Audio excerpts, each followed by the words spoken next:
Welcome to another episode of Read All About It. I'm your host, Reed. Today we've got the 6.5 PRC Showdown. Before you on the table here, we have 4 different iterations of the 6.5 PRC from several different manufacturers. Probably some of the more popular options on the market right now, from the really high end down to more of the entry level. Not quite as cheap as you can get, but still a very nice rifle. So we have the Springfield 2020 Waypoint.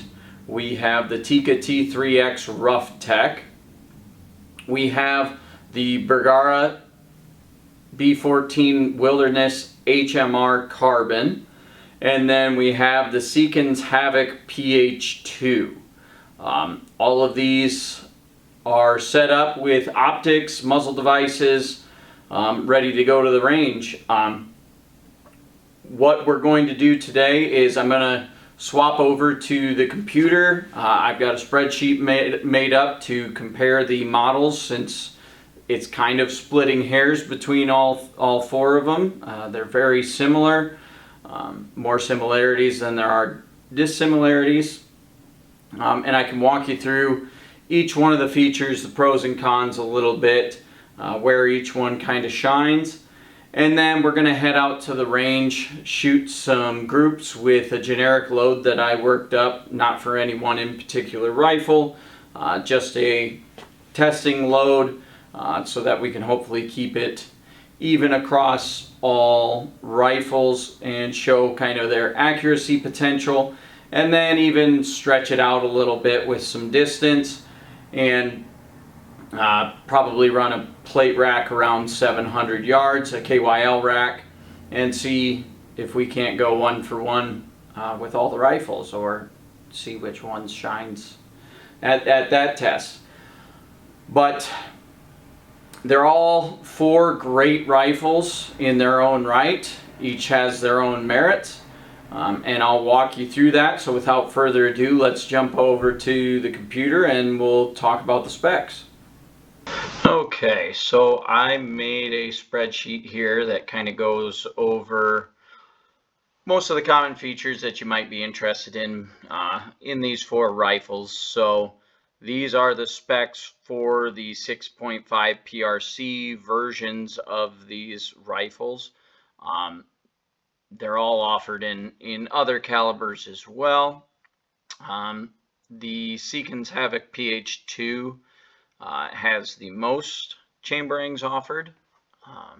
So if you're looking for something that isn't a 6.5 PRC, that might be your best bet to find the caliber you're looking for.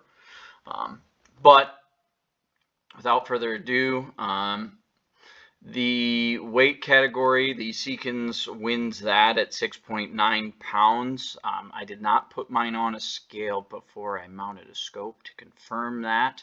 That could potentially be the weight without the 20 MOA Picatinny rail on there. So if you add that, if that is a discrepancy in weight, that might be a 1/10 or 2. Then the Tikka T3x Light Roughtec.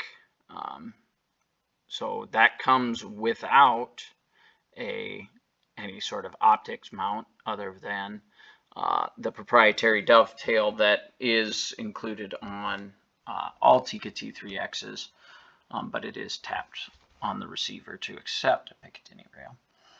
Then we have the Springfield Waypoint coming in at 7.6 pounds, and then the heaviest is going to be the Bergara at 8.2. A lot of that weight is in that mini chassis that is inside the stock to aid with rigidity and bedding and things like that. All of them in this configuration have a 24-inch barrel. All of them run 1 in 8 twists, which is the proper twist for a 6.5 to run those heavier bullets. As far as stock adjustability, both the Seekins and the T3x are fixed, with the Seekins having a raised cheek comb built into the stock. The Springfield 2020 Waypoint comes as either a fixed stock with a raised cheek rest, or the model which we'll be testing, which has the adjustable cheek comb height piece. That does add some weight to the rifle. If you get it without that, the weight on this Waypoint would rival the 6.9 of the Seekins.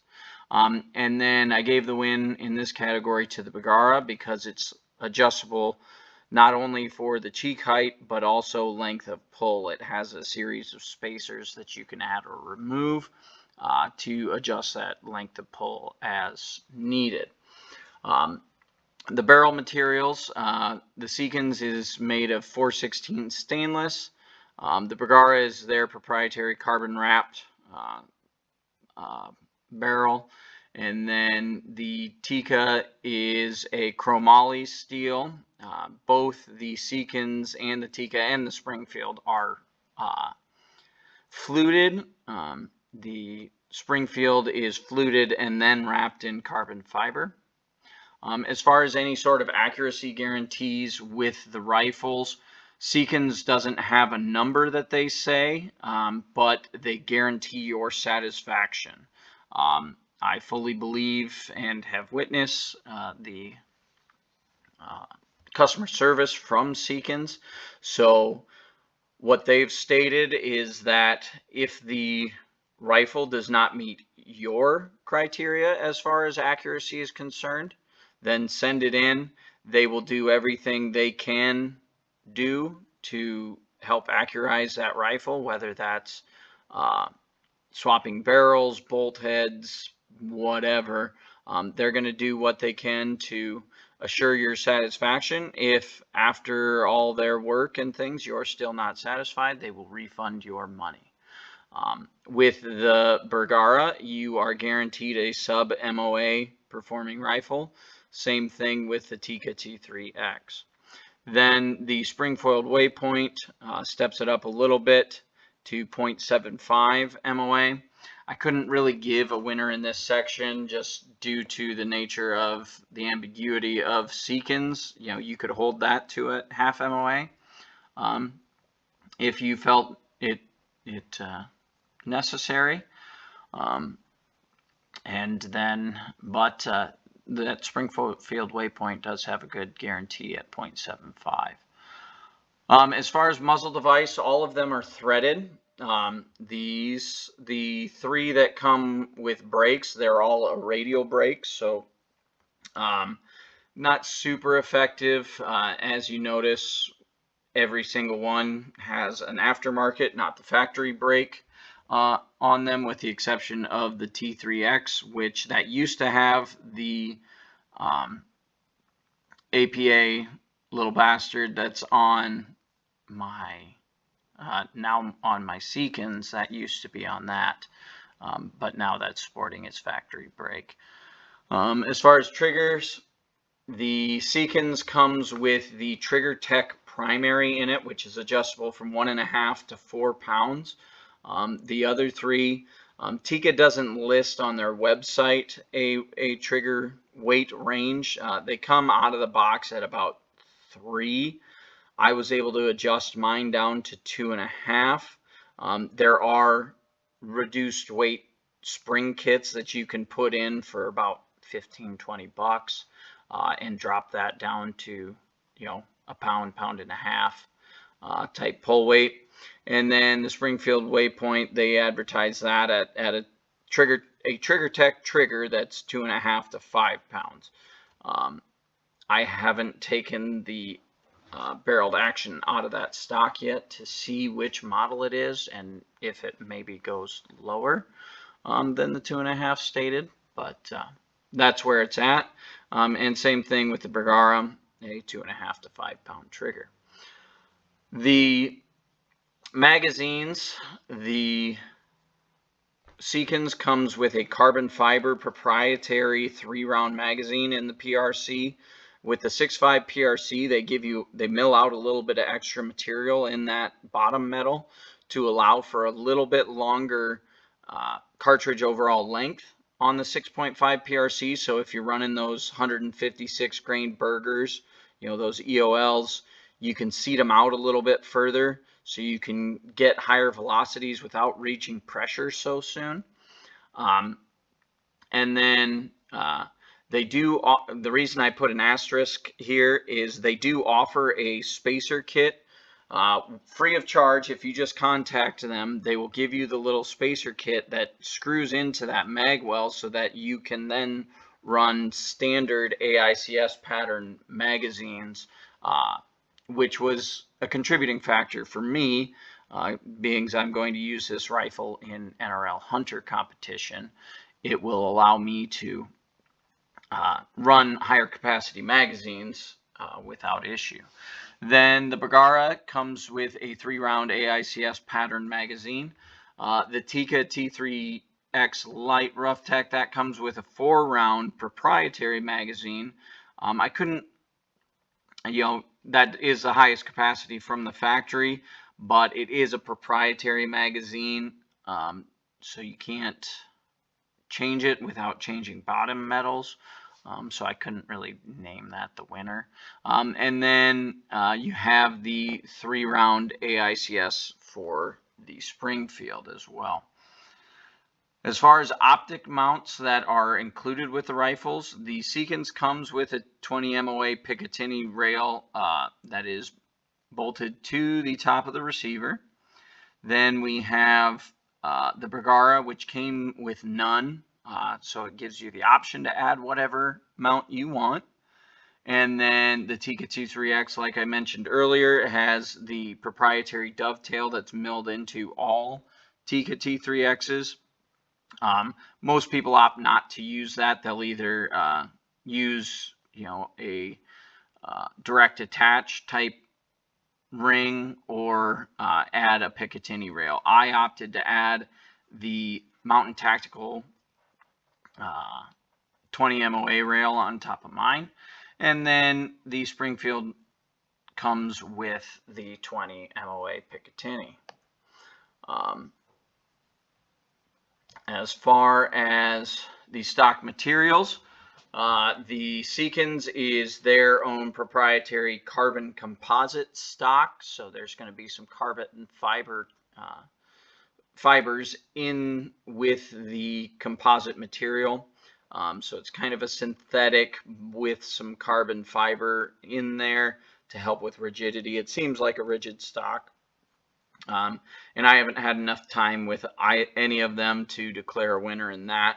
I would probably, without shooting them and things, I would probably give the edge here to the Waypoint with that AG composite stock. It's very nice. Fit and finish on it is excellent.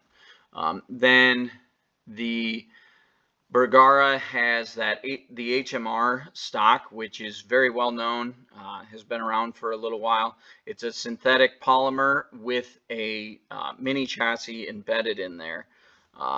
And then the Tikka comes with that synthetic standard Tikka stock.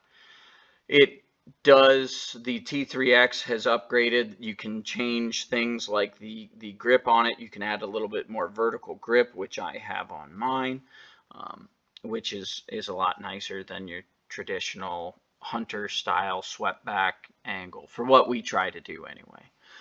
Then like I mentioned, that AG Composites carbon fiber stock is really nice stock on that Waypoint 2020.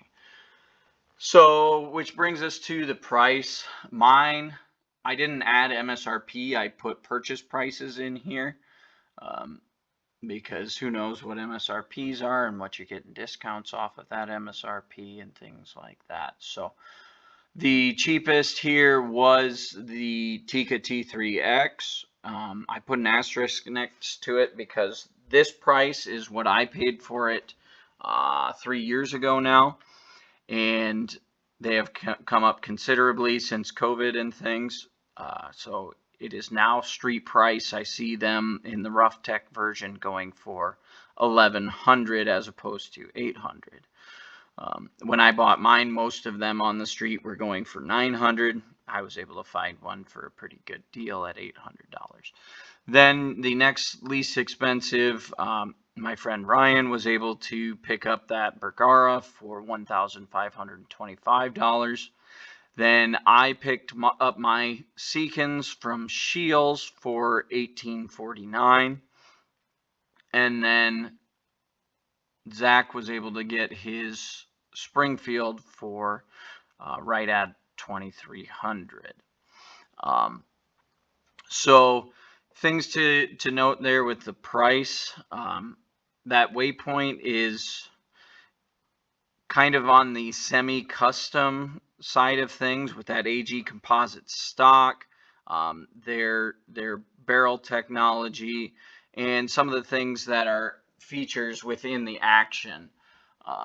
I would probably give the action quality to a slight edge. It's tough to say. The slight edge probably to the Waypoint, with the Seekins very closely nipping at the heels. Both of them have integrated recoil lugs. They have different bolt geometry and things, but both are very nice, very smooth.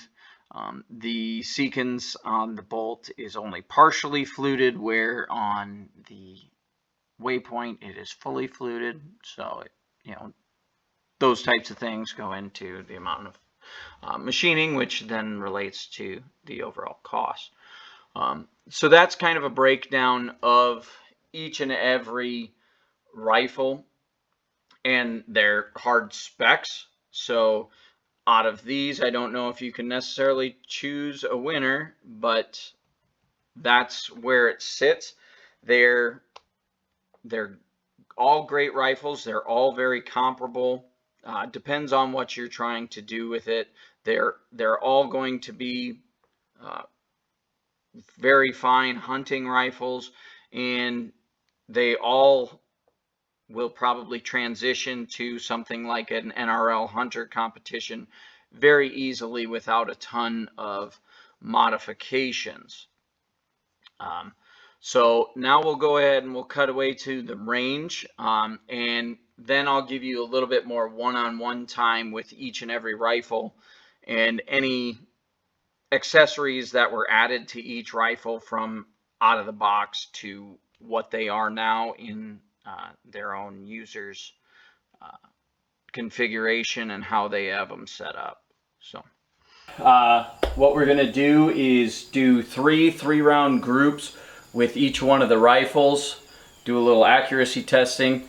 Each 3-round group will be shot at the same point of aim, but we'll give just a little bit of time in between the groupings to let the barrels cool down just a little bit.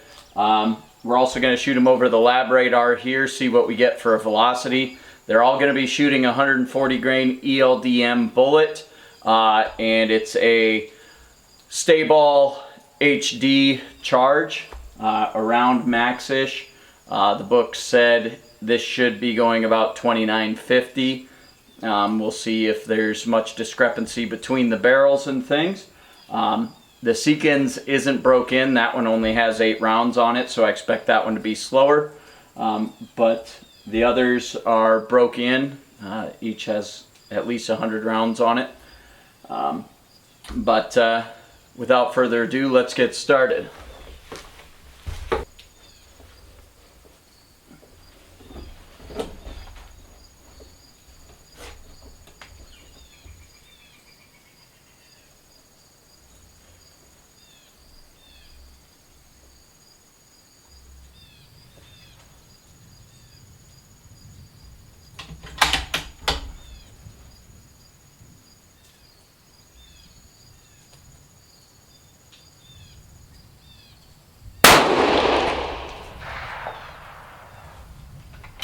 .2867 on that shot.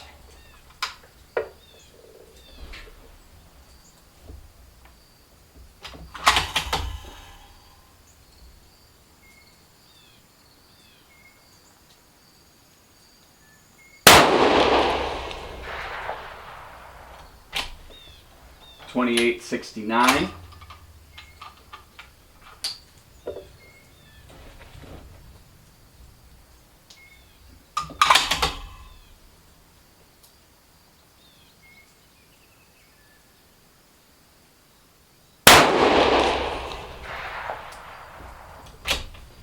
So the first 3-round group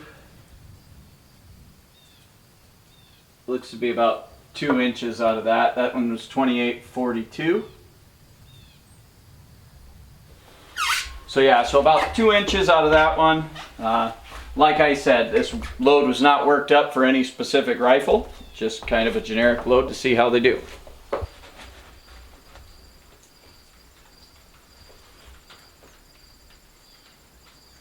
We're going to shoot all of them on 15 power because that's the max power that's available on the Bergara. Everything else has at least 22. But in order to keep it fair, we'll do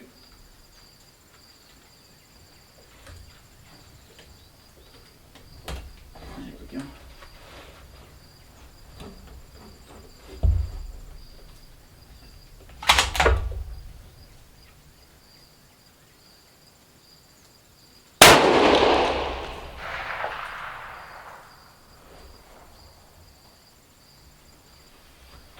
.28-28 on that shot.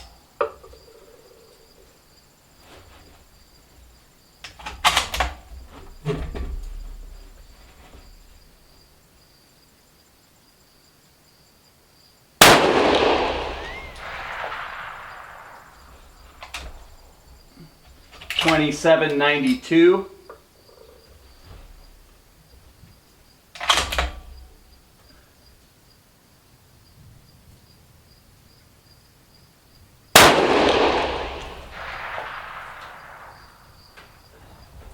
And that one looks to be about 1.5 inches or so. I've got one on the orange dot and then two that are about 1/2 inch apart. And that was 2815. We'll go to the Waypoint 2020 next.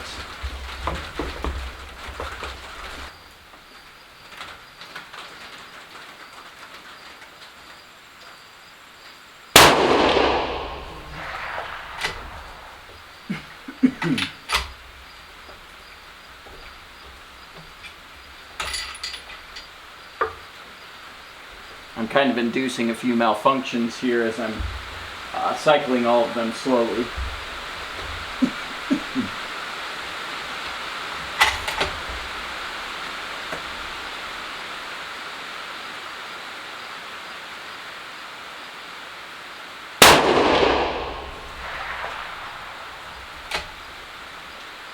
Oh. My arm. The chronograph disarmed there, so we didn't get velocity readings on both of those, but they're darn near touching down there.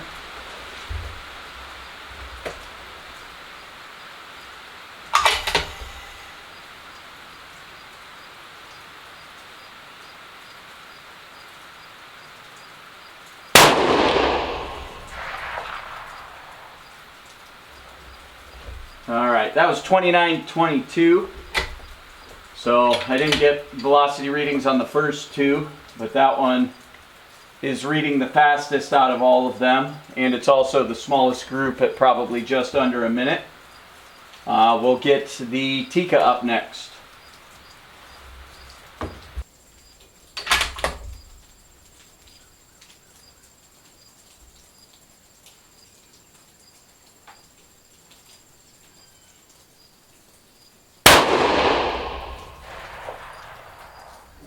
Considerably more recoil with the Tikka and its radial brake.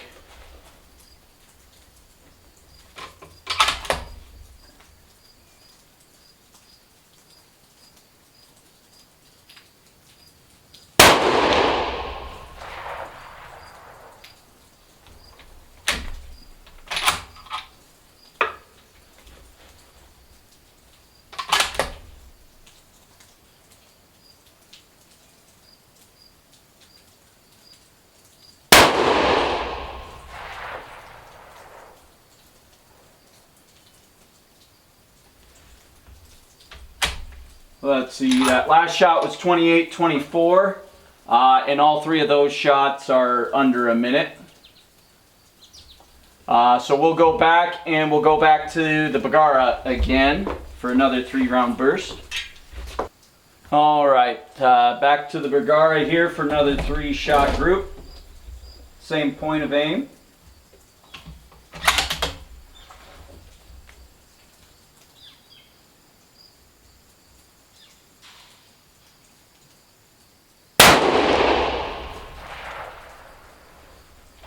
.28-62.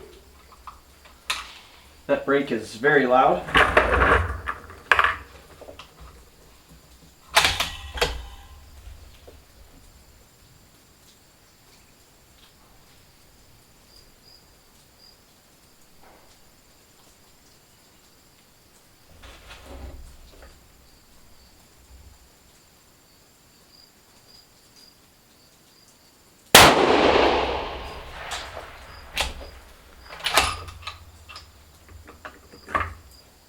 .28-55.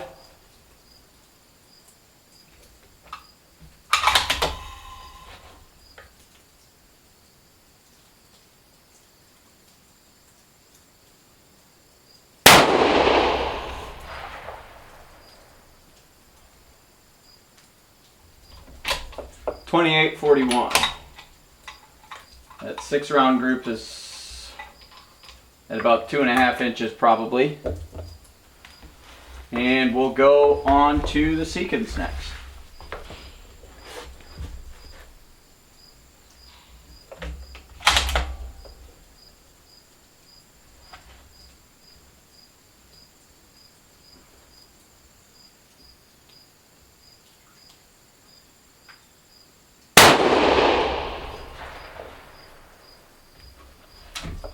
.28-10 on that one.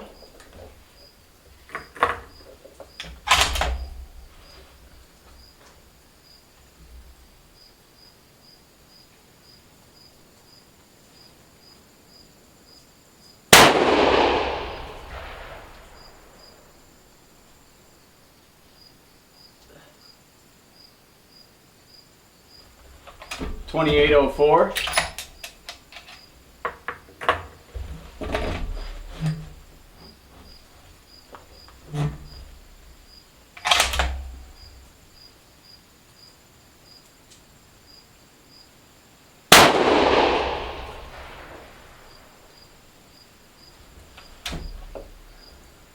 And 27.99.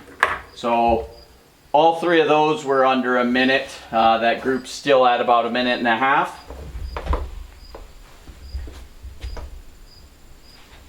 And we'll shoot the Waypoint again.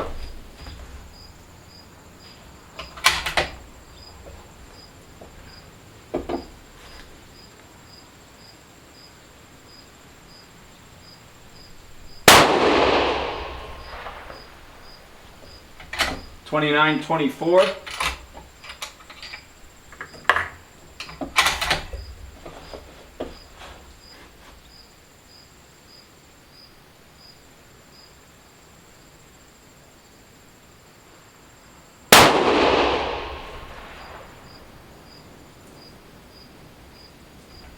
.29-40.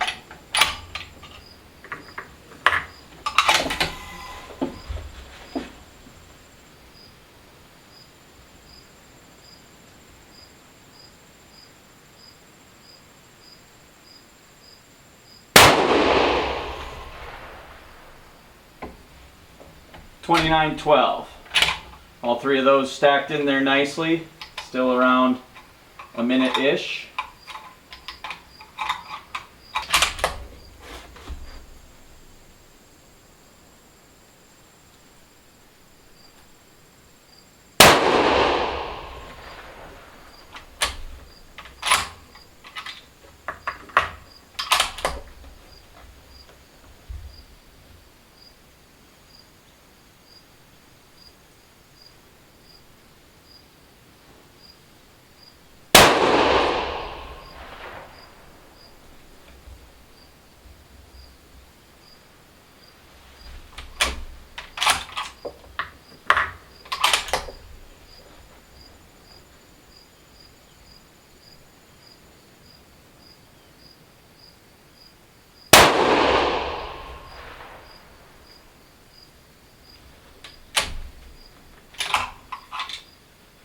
2806. So we're still around a minute, maybe a minute and a quarter on that. All right, 3 more rounds with the Bergara.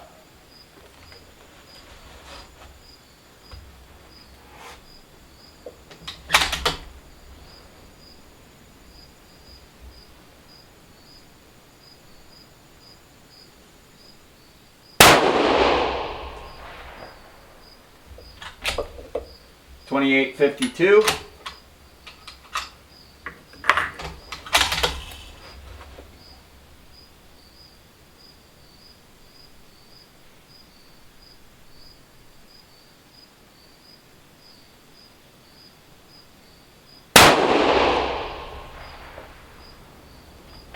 $28.79.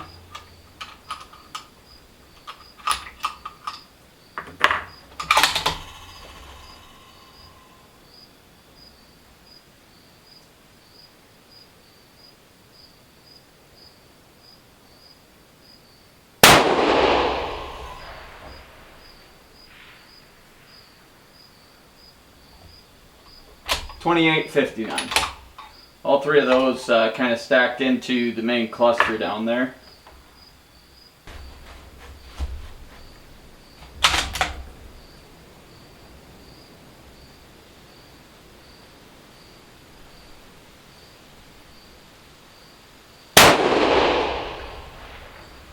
$2,800.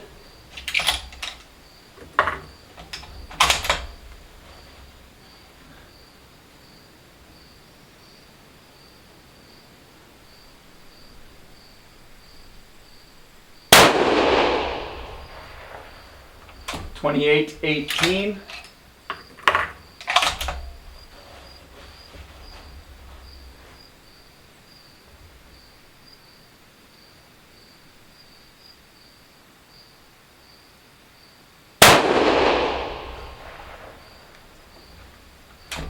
$27.96.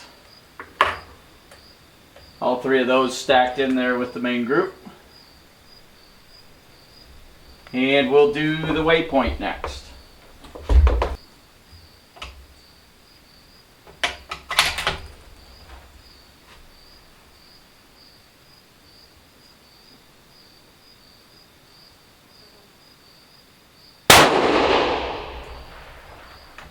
$29.23.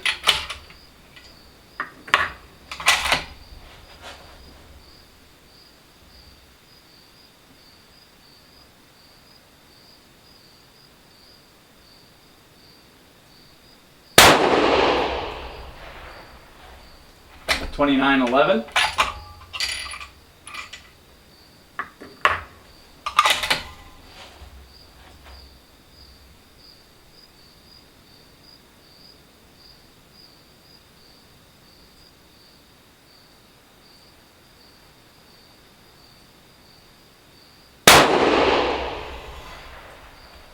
$29.26.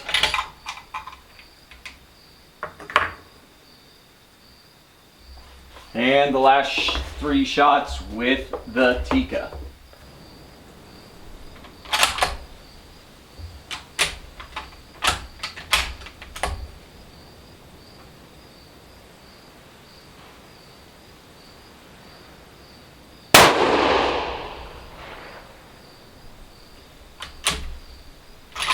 $28.10.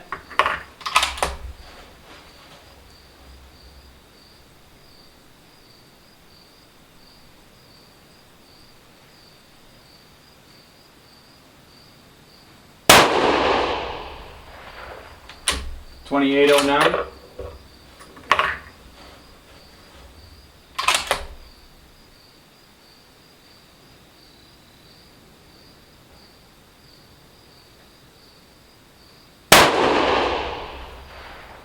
$28.13. That rocked my elbow back into that piece of wood there. That felt nice. But a good group nonetheless. All right, let's take you down range and we'll take a look at the board here. All right, so bear with me on the wind here, but here we have our 4 groupings. Here's the Bergara. Like I said, probably 2.5 from there to there on the extreme spread. The majority here are around a minute. If you exclude those two extremes, you know, you got 1.5 minutes there. Then this is the Seekins. We have at least, let's see, yeah, we have a 3-shot group there that's you know, 0.10 or so. They're all 3 on the same hole. You know, so if you're cherry picking groups, that'd be a good one. But overall, we're about 1.5 inches there. We'll get the calipers out and measure them to be exact. The best grouping for 9 rounds here comes out of the Havak, or the 2020 Waypoint. So that's about a minute, which if you can hold a 1 MOA group for, you know, 10 rounds out of a hunting rifle, that's exceptional. And then, you know, for the Seekins there, you're probably 1.25 inches or so. So I would give, with this load, the win to the 2020 Waypoint. Second place would go to the Tikka, third place to the Seekins, and fourth place to the Bergara. But again, that is with just one load. The Waypoint seemed to really like it. But the Waypoint and the Tikka, I would say, are the most broke in. I'm not sure how many rounds Ryan has on his Bergara, but just I would probably venture to guess maybe 100. And like I said, with that Seekins, I only had 8 rounds to start the day, so I'm at 17 rounds now. And that Tikka's probably over 500 or so. But all shot pretty well. This could be tightened up a little, but we'll meet back at the table. We're not going to shoot out to distance today. We're running out of time, but we'll do another review at another time, and we'll take all of them out to some distance and stretch their legs a bit. But yeah, we'll go over kind of in depth the features of each one at the table.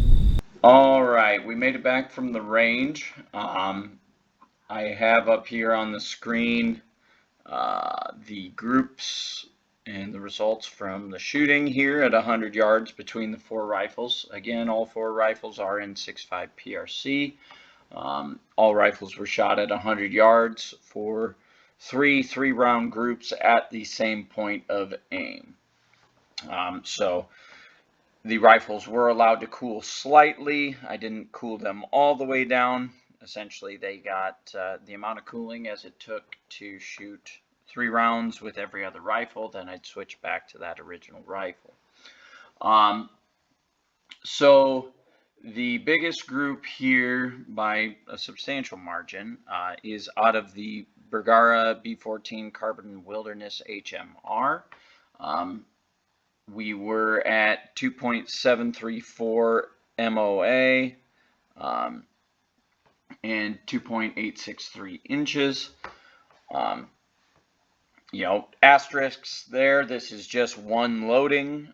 This is 140 grain ELDM with a charge of Stayball HD. This rifle just didn't prefer that load. As you can see from some of the other groups, they seem to be doing a little bit better. Again, Bergara does have that sub MOA guarantee, so if you weren't able to find a load that did shoot sub MOA, you could certainly send that rifle back in. They would do things within their power to repair that rifle or potentially rebarrel it, to provide you with a rifle that you were satisfied with. Then the next largest was out of my rifle, the Seekins. Not terrible, but not great at 1.572 MOA, 1.646 overall group size, and had a really nice 3-shot group right there, right on the bullseye, but it still would need some refinement to meet my standards.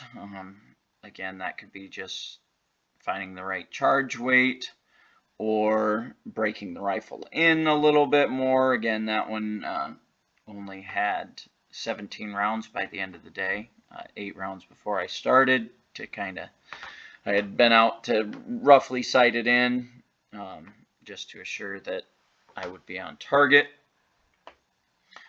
Then we have the Tikka, which shot very well at just over an inch, 1.099 MOA. And the average velocity out of the Tikka was about 28, 30, 40, somewhere in there. It was about the same average velocity out of the Bergara, and the slowest was the Seekins, right at about 2800. But again, I fully expect that to speed up, 100, 150 feet per second once we get 100 or 200 rounds on the barrel. And I would expect the Bergara to speed up a little bit more too, as that only had probably 60 rounds on it when I did this group testing. And then the winner of the accuracy test is the Springfield Waypoint. And we were 0.933 MOA, 0.977 inches. And this rifle seemed to like this load. All of these rifles are pretty capable of shooting an MOA sized group. Whether they'd hold it for 10 rounds, that's debatable. But depending on the loading, I think they could. And all of these rifles are kind of being earmarked as rifles that are going to be used in NRL hunter competition. The targets are usually relatively generous at an NRL hunter competition, so MOA accuracy is certainly acceptable. Yes, if you can get half MOA, even better. But we're not here cherry picking 3-shot groups or 5-shot groups. I tried to, without breaking the bank, do a little bit larger round count group at 9 rounds, and these were the results. Take from it what you will. There's a lot of caveats to be had, just that it's one loading. They were all shot on the same day by the same shooter, on the same magnification of 15x. So I think we eliminated some of the variables there. But again, one loading, every rifle's a little bit different as to what they like to shoot. And so with this, the Springfield 2020 Waypoint won the accuracy. So take from it what you will. Next, we're going to move on to a little tabletop review of each individual rifle, and how they're set up and the features, the specific features on each rifle. We'll quickly run that down, and then we'll come back for a quick wrap up and my thoughts.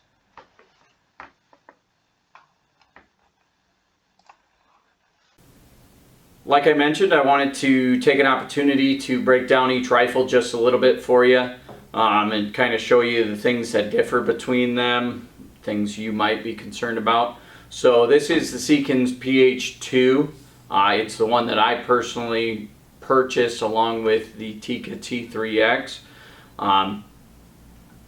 Things that I really like is in the 6.5 PRC with the Seekins, they offer this proprietary carbon fiber mag and a bottom metal that is, accepting of this. It's pretty much an AICS style, but it's a little bit longer to accept a little bit longer cartridge overall length. So if you're going to be loading 150 plus grain bullets in that 6.5, you can load them out a little bit longer and you can reach higher velocities without reaching pressure, which is advantageous. I primarily bought this, yes, to compete in NRL Hunter, but also to take it out west hunting. And so I like that feature in the 6.5 PRC because, when it comes to hunting, I'll probably be shooting a little bit heavier projectile, and I want to get those going as fast as possible while maintaining accuracy.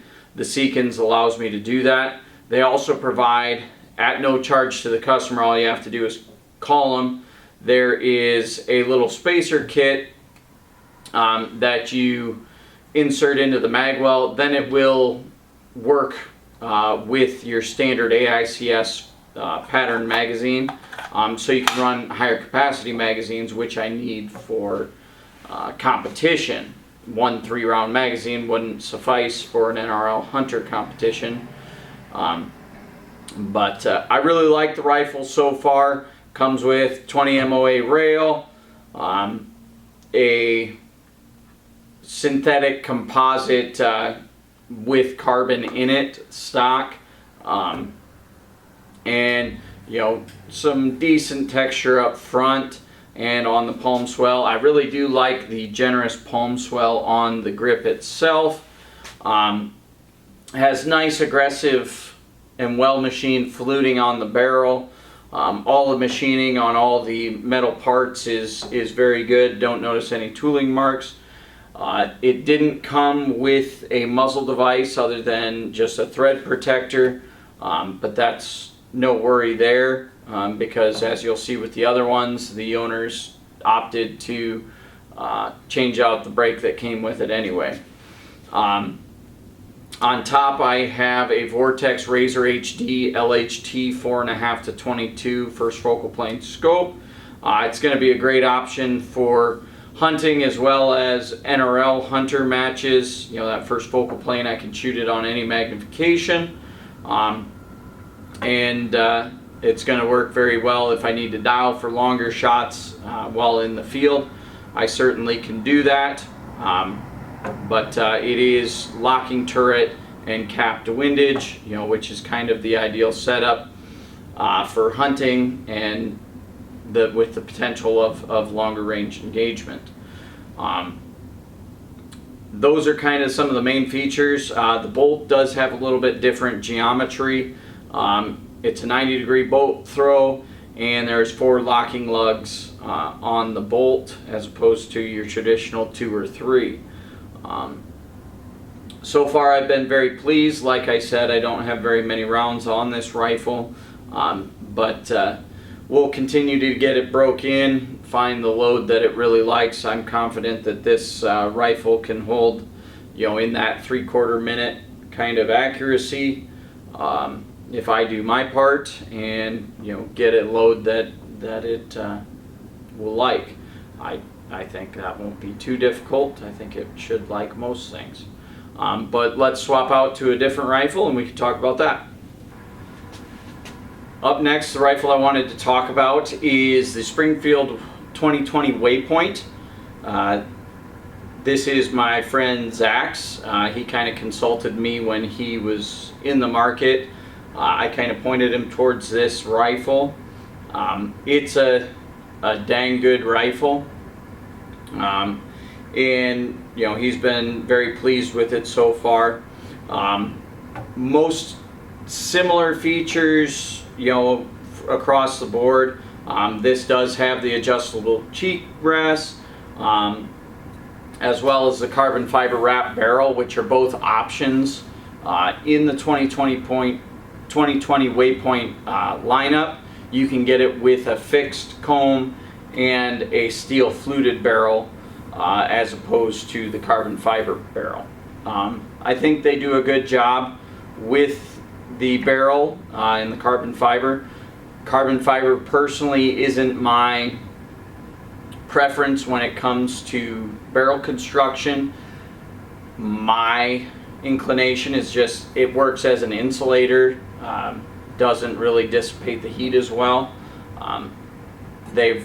Most manufacturers that are doing carbon wrap barrels are trying to mitigate that with different technologies and things. I just think with the steel barrel, you just you get it, straightforward. It does what it does, and you just pick the profile that meets the rigidity and weight that you're looking for out of the tool. Big features that kind of separate this is the only rifle in the lineup that has M-LOK slots on the forend. As you can see here, I've got a small Area 419 Arca-Lock rail on the bottom, utilizing those M-LOK slots. So whether you wanted to run a full-length rail or just a small piece there, you can do that. Allows you to run an Arca type clamp for either a tripod or bipod attachment. Does have QD cups on each side for your sling as needed. Otherwise, it's very similar. It does come with a radial port brake, but as you can see, Zach has opted to swap that out for a different side port style brake. And it's much more effective than the radial.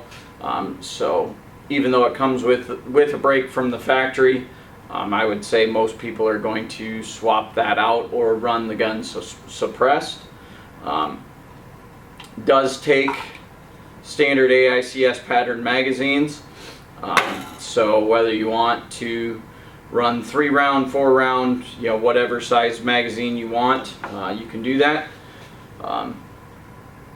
Zach plans on competing in NRL Hunter events with this rifle. He's done some of the one-day stuff and it's performed very well for him. He has currently the Vortex PST Gen 2 5-25 on it. A great scope in its own right. He's probably looking to go more towards either the 3-18 Strike Eagle or maybe into a LHT Razor as well. But otherwise very similar across the line, but one of the things that you may be interested in is those M-LOKs, and then the location of the QDs is handy as well. We'll get another rifle up and we'll talk about that. Alright, up next we have the Bergara. This is, like I mentioned before, the Wilderness Carbon HMR, so HMR denoting that it has the popular HMR stock.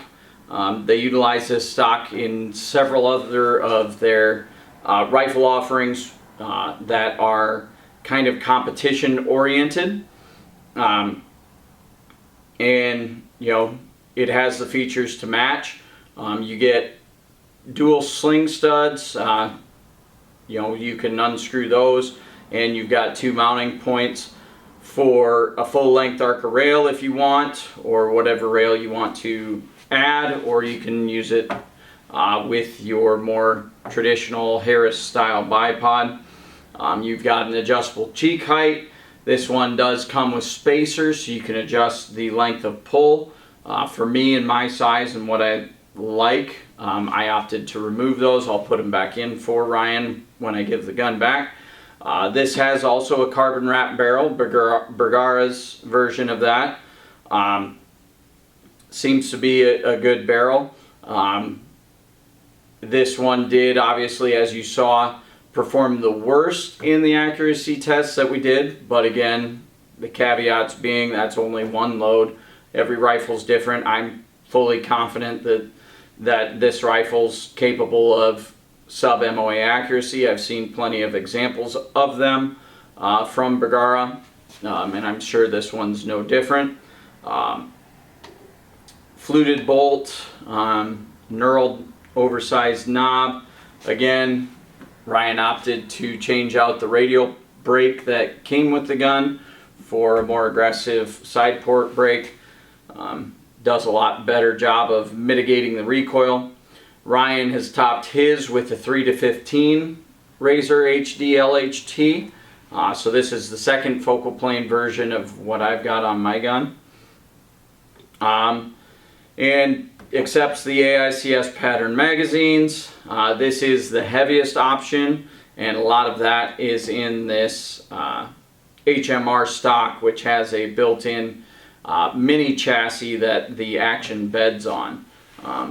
But it's a great platform, be great for hunting, and very suited for the NRL hunter competitions, which Ryan also intends on joining us on.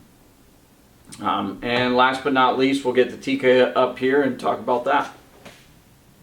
Alright, so with the Tikka is the most budget friendly, and it performs very well. Although I feel like if you're going to take it to an NRL hunter competition, I feel like it requires the most accessories and things to make it more suited for that discipline. The nice thing about the Tikka is you do have 2 threaded holes to choose from on the forend, so that you can adapt it to a full-length Arca rail. This is the Mountain Tactical one, made specifically for the Tikka T3x, so the holes do line up, and they provide you with the hardware necessary to fix that to the stock itself. The Tikka Action is renowned for its smoothness. This copy of that is no different. And they offer a interchangeable grip here, so I've opted to add the more vertical grip. And then I typically also run a cheek pad on the gun. There's several companies out there that make cheek risers for them, where you drill through the stock, and then there's a composite piece that goes comb that goes over the stock, and you can adjust it up or down as needed. With the NRL Hunter factory rules, you're not allowed to drill into the stock, so I had to use just a cheap Allen version that afforded me the extra height, and I put a pool noodle underneath it to get my cheek up off the stock, so that my cheek weld was good through the optic. This also requires you to purchase a different rail, so I went with the Mountain Tactical 20 MOA rail, because otherwise you either have to utilize one-piece rings, or the dovetail, the proprietary Tikka dovetail, but I needed 20 MOA to make sure I had enough cant built in so I could dial to the elevation that I would need potentially for longer range shots in competition. So the Roughtec version over the standard version, why I would choose the Roughtec over your standard T3x Lite: you get the threaded muzzle, you get oversized bolt knob. Those are going to be some of the most notable upgrades that are going to make this more suited for competition, allowing you to add a muzzle device to mitigate recoil. This is the radial brake that comes with it. It's not overly effective. It does help some over a barrel muzzle, obviously, but the brakes on the other rifles are much more suited towards competition and recoil mitigation. The one that is on the Seekins is what previously was on this gun until I got my Seekins. And then the other potential downfall is the Tikka magazine. Now there are other stocks and chassis and bottom metals and everything that accept things like the AICS magazines, but the Tikka magazine, while it is great and functions 100%, it's proprietary. It's single stack, so in order to get higher capacity magazines, this is the largest capacity for 6.5 PRC that Tikka makes. I never tried aftermarket magazine or anything to see if they would function. But the 4-round magazine, it's not ideal for NRL Hunter, but it worked. I would run a cheek pad like I mentioned, and then that had shell loops. I'd put extra shells in there. If I needed 1 or 2 quick follow-up shots, I'd just grab it off the stock. If I needed potentially 4 more rounds, I'd do a full mag change and just swap it on the clock, and that wasn't a big deal, didn't hinder me that much. As a placeholder, I've got the Night Force NXS 5.5 to 22 on top of this gun. It was just sitting in the safe. The Razor also used to live its life on top of this gun, but this one will be kind of relegated to a backup. I might sell it potentially, or if a friend of mine is looking for something to borrow to go out west or anything like that, I can lend it out to them. But yeah, it's a great gun. There are certain features that do make it a lower price point, but it still performs excellent, shoots very well, very lightweight. Wouldn't hesitate to throw it on the pack and take it on a hunt. But yeah, so those are kind of some of the features. If you want, if you have any specific questions about a certain model or anything like that, hop into the comments, let me know. I'd be happy to answer those for you. Hopefully this video potentially answered a few questions, maybe made your buying process a little bit easier. Maybe it just muddied the water even more. All 4 of these are great options. Depends on where you want to be price point wise, and some of the features that you might be splitting hairs on. So all those caveats considered, we'll wrap up this one. If you'd be so kind as to like, comment, or subscribe, or do all 3, that'd be great. And we're going to bring you a muzzleloader review next on the Hornady ELDX bullets, so stay tuned for that. That'll be the next video getting uploaded, and we'll try to get some more regular content coming up. We've got deer hunting season coming up soon, so we'll be filming my daughter and myself, and hopefully have some success there. Until next time, thanks.